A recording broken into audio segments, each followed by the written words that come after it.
నిజ నిర్ధారణకు అంతిమ నిర్ణయం DNA టెస్ట్. ఉన్నది ఉన్నట్లుగా వాస్తవాలను శోధించి వివరించే మన DNA టీవీ, మన రాష్ట్రం, మన ఛానల్. అందరికీ నమస్కారం. ఇప్పటి వరకు ముఖ్యంగా తెలుగు ప్రజలు చిన్నపిల్లలు కథ చెప్పమంటే అనగనగా 7 చేపల కథ చెప్పేవాళ్ళు. ఇక దానికి ఫుల్ స్టాప్ పెట్టి ఇక నుంచి అనగనగా 11 మేకల కథ చెప్పాలి. ఆ 11 మేకలు ఎవరయ్యా అంటే జగన్మోహన్ రెడ్డితో సహా 11 మంది ఎమ్మెల్యేలుగా ఎన్నికైనటువంటి వైసీపీ ఎమ్మెల్యేలు. వీళ్ళని మేకలను ఎందుకు అంటున్నామంటే వాళ్ళని ప్రజా సమస్యల మీద గొంతెత్తమని 11 మందిని ఎన్నుకున్నారు. కానీ ఈ మేకలు ఎలాగైతే ఆకులు మేస్తాయో అలాగా ప్రతి 1వ తారీఖున ఈ 11 మేకలు కూడా ప్రభుత్వ ఇచ్చే డబ్బుని అలాగే వాళ్ళకిచ్చే వాళ్ళకిచ్చే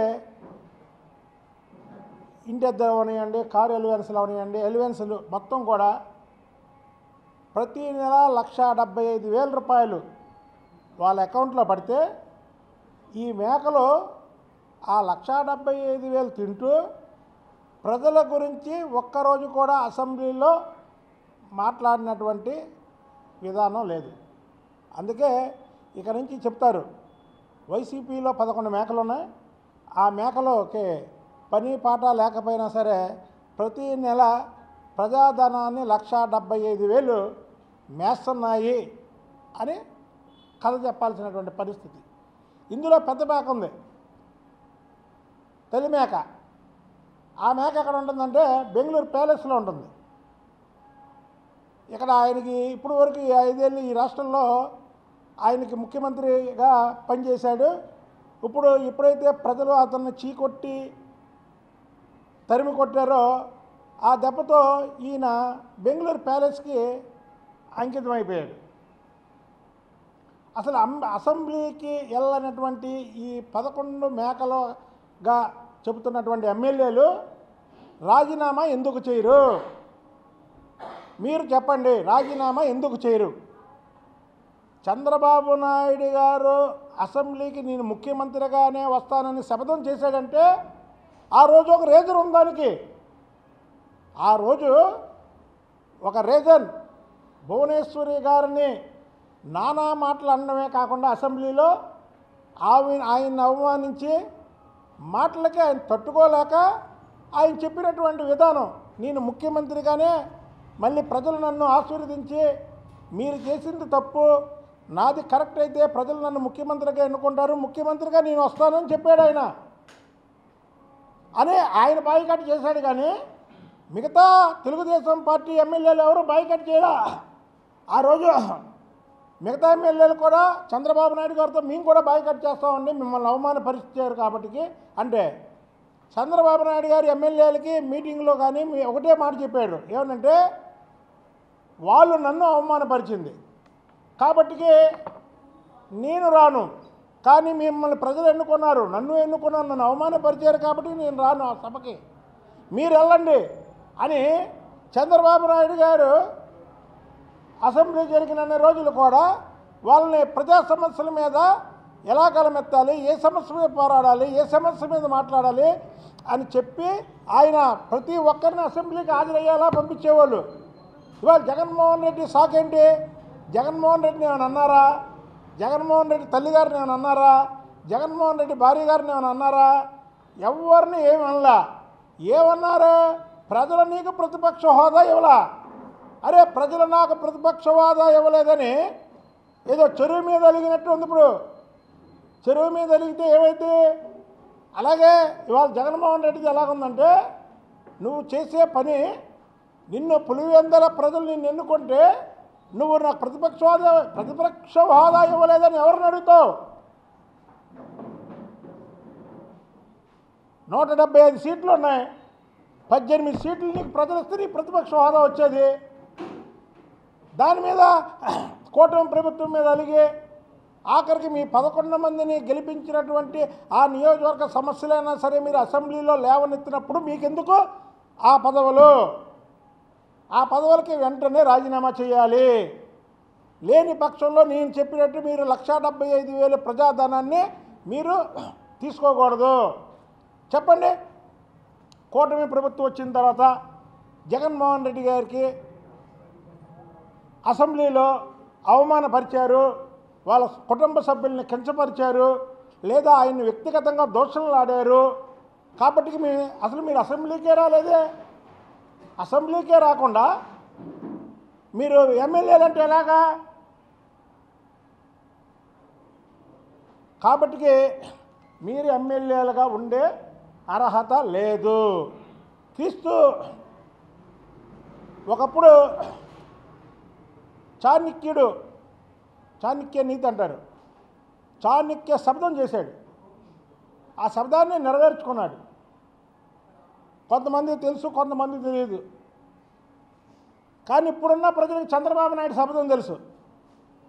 చంద్రబాబు నాయుడు గారు శబ్దం చేసి అసెంబ్లీలో నేను మళ్ళీ ప్రజలు నన్ను ఎన్నుకొని ముఖ్యమంత్రిగా ఎన్నుకుంటేనే నేను లోపలికి వస్తానన్నాడు. అది చూసి ప్రజలు భారతదేశంలో ఏ ప్రభుత్వానికి అసెంబ్లీలో ఇవ్వనంత మెజార్టీ ఇచ్చి దాదాపు 55% ప్రజలు ఎన్నుకున్నటువంటి ఈ కూటమి ప్రభుత్వం, అది చంద్రబాబు నాయుడు దెబ్బ, అది చంద్రబాబు నాయుడు శబ్దం. ఆ రోజు ఏమన్నారు? మా జిల్లాకు చెందినటువంటి కొడాలి నాని వంశీ జగన్మోహన్ రెడ్డికి అటుపక్క ఒకరు ఇటుపక్క ఒకరు నుంచొని చంద్రబాబు నాయుడు గారిది మంగమ్మ శబ్దం అన్నాడు. చంద్రబాబు నాయుడు గారిది మంగమ్మ శబ్దం కాదు, చంద్రబాబు నాయుడు గారి శబ్దం. చాణక్య శబ్దం ఎలాగ చరిత్రలో నిలిచిపోయిందో చంద్రబాబు నాయుడు గారి శబ్దం తెలుగు ప్రజల చరిత్రలో నిలిచిపోయింది. అదే చంద్రబాబు నాయుడు గారి శబ్దం చేయగానే అయిపోయిందా? ఇప్పుడు రండి, కొడాలి నాని వంశీని పెట్టి నువ్వు అటు ఇటు ఉండి జగన్మోహన్ రెడ్డి పక్కన ఉండి మీరు శబ్దాలు చేయండి, ఎవరైనా పట్టించుకుంటారేమో మిమ్మల్ని. అసలు ఎక్కడా వంశీ, ఎక్కడా నాని, ఎక్కడా? వంశీ నాని ఆచూకీ తెలిపిన వాళ్ళకి 1116 బహుమతి ఇస్తాం. పోలీసు వారికి వీళ్ళిద్దరూ పారిపోయి కనీసం వాళ్ళ అనుచరులను అరెస్ట్ చేసినా వాళ్ళ అనుచరులను కూడా చూడడానికి వెళ్లకుండా అధికారం ఉన్నప్పుడు వీళ్ళ వెనకాతలు తిప్పుకొని ఇప్పుడు భయపడి పారిపోయినటువంటి వంశీ నాని వీళ్ళిద్దరు ఆచూకీ తెలిపిన వారికి 1116 బహుమతి. మాకు కాదు బాబు, పోలీసు వారికి తెలియజేయాలి. వీళ్ళు ఎక్కడున్నారు?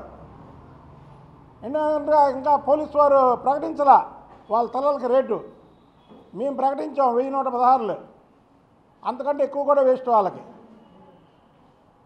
కాబట్టి ఇవాళ చెప్పేది ఏంటంటే వైసీపీ అనేది పార్టీ పాతాళ లోకానికి వెళ్ళిపోయింది. ఇక ఈ రాష్ట్రంలో వైసీపీ పార్టీ అనేది ఉండదు. ఎందుకంటే అందులో ఉప ముఖ్యమంత్రులు చేసిన వాళ్ళు, మంత్రులుగా చేసిన వాళ్ళు, ఎంపీలుగా చేసుకున్న వాళ్ళు, రాజ్యసభ సభ్యులు అందరూ ఒకరు జగన్మోహన్ రెడ్డి విధానాలు నచ్చక, జగన్మోహన్ రెడ్డి పోకళ్ళు నచ్చక పార్టీని వీడుతున్నారు. ఇవాళ ఏ పార్టీలోకి వెళ్ళాలో దిక్కుతోచిన అయోమయంలో ఉన్నారు. కాబట్టి వైసీపీ పార్టీ త్వరలో వాళ్ళ కార్యాలయం కూడా బెంగళూరుకి మార్చడానికి సిద్ధపడ్డారు. ఎందుకంటే తాడేపల్లి ప్యాలెస్లో తాళాలు తీసేవాళ్ళు కూడా లేరు. తాడేపల్లి వైసీపీ కార్యాలయంలో తాళాలు తీసేవాళ్ళు కూడా కరువయ్యారు. కాబట్టి వైసీపీ కార్యాలయం బెంగళూరు ప్యాలెస్కి మార్చడానికి రెడీగా ఉన్నారు. అలాగే కర్నూలు చావుకి 100 కారణాలు ఉంటే వైసీపీ పతనానికి 1,00,000 వేధింపులు. ఈ రాష్ట్రంలో లక్షలాది మందిని వేధించారు. ఆ వేధించినటువంటి పాపాలు ఊరికే పోక ఇవాళ వైసీపీ పార్టీ ఈ స్థితికి వచ్చింది. తెలుగుదేశంలో కార్యకర్తలు ఒక సైనికులు. ఎన్టీ రామారావు గారు, చంద్రబాబు నాయుడు గారి నాయకత్వంలో తయారైనటువంటి సైనికులు కాబట్టికి మీరు ఎంతమంది మీద అక్రమ కేసులు పెట్టినా దాన్ని బరాయించుకొని పోరాడి ఎదురు నిలబడ్డాం. మీ మీడియా మిత్రులందరికీ తెలుసు. మీ మీడియా ముందు ఇవాళ నేను మాట్లాడుతున్నా. 5 సంవత్సరాలు 2019 నుంచి 2024 వరకు కూడా నేను మాట్లాడా. ఏది ఇప్పుడు ఈ దమ్ముగా అధికారంలో ఉన్నప్పుడు మాట్లాడినటువంటి వాళ్ళు ఎక్కడున్నారు ఇవాళ? ఏరి పిరికి బందలేరి.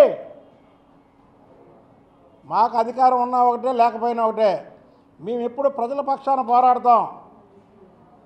చంద్రబాబు నాయుడు గారు ఇన్నాళ్ళు ఈ రాష్ట్రానికి ముఖ్యమంత్రిగా పనిచేశాడంటే ఆయన నీతి, నిజాయితీ, నిబద్ధత వల్లే పడిలేసిన కెరటంలాగా 3 సార్లు ఓడినా 3 సార్లు గెలిచాడు. 2004లో ఓడిపోవడం జరిగింది. 2014లో మళ్ళీ గెలవడం జరిగింది. 2019లో ఓడిపోవడం జరిగింది.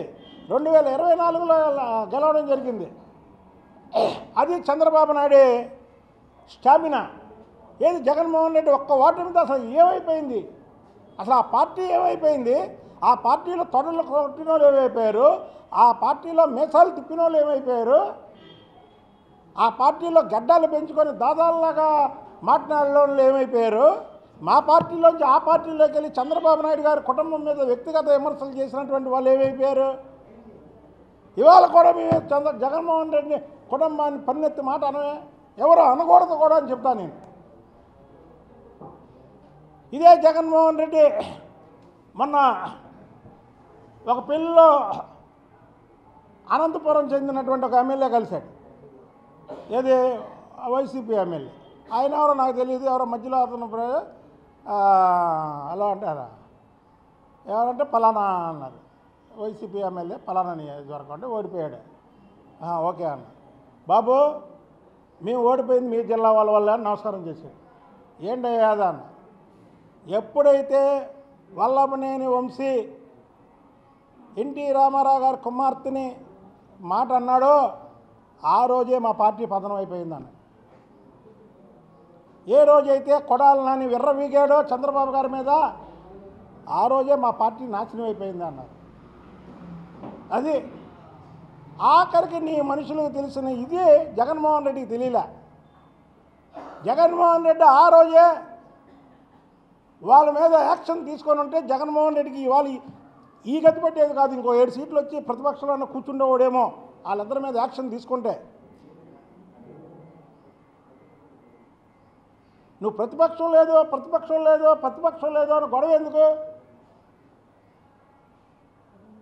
నువ్వు చేసినేమో తప్పులు చేసిన వాళ్ళని ఎంకరేజ్ చేసినప్పుడు వాళ్ళ ఫలితం అనిపిస్తున్నావు. కాబట్టి 11 మేకలతో ఒకటండి. జగన్మోహన్ రెడ్డి నీకు ముఖ్యమంత్రిగా పనిచేసినటువంటి అనుభవం ఉంది. చంద్రబాబు నాయుడు గారు అసెంబ్లీకి రాలేదంటే ఒక క్లాజ్ ఉంది. నువ్వు ఇవాళ అసెంబ్లీకి రాకపోవడమే కాకుండా నీతో సహా 11 మంది కూడా రాకపోవడం అనేది ప్రజాస్వామ్యానికి అది వ్యతిరేకం. ప్రజలు మిమ్మల్ని ఎన్నుకున్నారు. మీకు లోపలికి వెళ్తే ఏ అవమానం జరగదని ముఖ్యమంత్రి గారు చెప్పారు, డిప్యూటీ సీఎం గారు చెప్పారు, స్పీకర్ గారు చెప్పారు, అందరూ చెప్పారు. అంటే మీరు ఏదో ఒక సాకుతో కావాలని అసెంబ్లీకి ఎక్కొడుతున్నారు. అసెంబ్లీకి ఎక్కొట్టినప్పుడు మీరు పదవుల కన్నా రాజీనామా చేయాలి, మీ ఎమ్మెల్యే పదవులకి.